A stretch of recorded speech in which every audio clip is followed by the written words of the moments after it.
સભા શિક્ષક 10મો અધ્યાય અને તેની પહેલી કલમમાં આ પ્રમાણે લખ્યું છે, મરેલી માખીઓ ગાંધીના અત્તરને દુર્ગંધ મારતું કરી નાખે છે, તેવી જ રીતે થોડી મૂર્ખાઈ બુદ્ધિ તથા માનને દબાવી દે છે.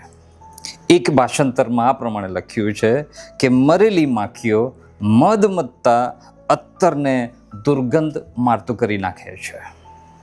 એવી જ રીતે થોડી મૂર્ખાઈ બુદ્ધિ તથા માનને દબાવી દે છે. બાઇબલનું આ વચન શું કહેવા માગે છે? કહેવા માગે છે કે જ્યારે તમે બુદ્ધિશાળી વ્યક્તિ હોય અથવા ગણાતા હોય અને તમે માનવંત વ્યક્તિ હોય અને એવા સમયમાં જો ભૂલથી અથવા જાણી જોઈને કોઈક મૂર્ખામીભરી પસંદગી અથવા નિર્ણય તમે લો છો તો તમારા માટે અઘરું પડી જાય છે.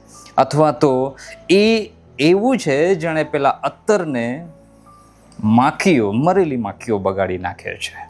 અને એટલા માટે જો તમે બુદ્ધિશાળી વ્યક્તિ છો, માનવંત વ્યક્તિ ગણાવ છો અથવા મોટા પદ પર છો અથવા જાણીતા છો તો સાવધાન રહો કે તમે એવા નિર્ણય પર ન આવો કે જેથી તમને મૂર્ખ ગણવામાં આવે અથવા આણે મૂર્ખામીભર્યું કાર્ય કર્યું એવું ન કહેવામાં આવે.